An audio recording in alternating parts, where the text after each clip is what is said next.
A lot of people are toxic. That's just a fact of life. A lot of things can be blamed for this, like social media, unrealistic expectations, rises in mental illness, and a rise in secularism, which I talked about in my previous video. I'll put the link in the description for you. But what are the ways that you are attracting toxic people into your life? Here are a few. Number one, you have a negative view of yourself and others. You ever heard of the saying, birds of a feather flock together? It applies here. People who think negatively about themselves tend to have low self-esteem, and toxic people usually have low self-esteem as well. Therefore, having a negative view of yourself and others will attract people who have the same issue. The antidote to this is to increase your self-esteem by listing out the things that are positive about you. Also, do things that increase your skills and talents. Doing this is going to put you in a position to meet people who are like-minded and have a growth mindset. People who are toxic have no desire to grow in any way. Number two, you tend to smoke, drink, party, sleep around, etc. These are not habits of people who are healthy and happy.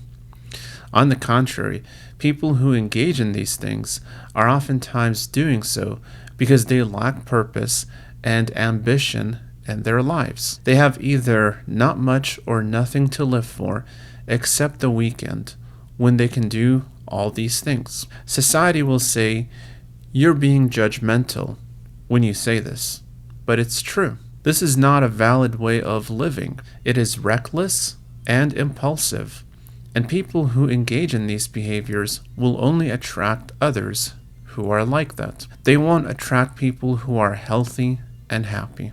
Number three, you lack a spiritual/transcendent foundation for your life.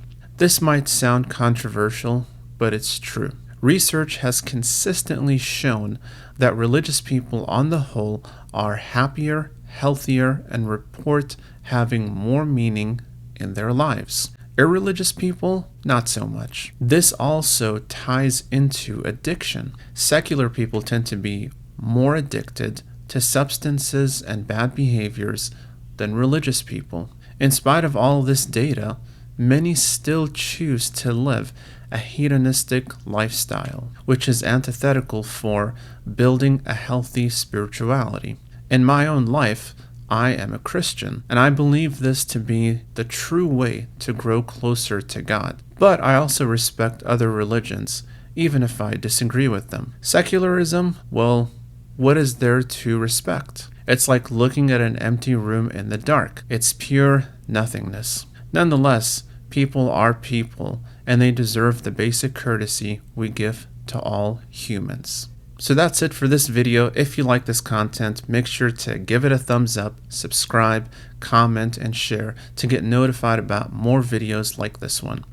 Thank you for watching, and see you in the next video.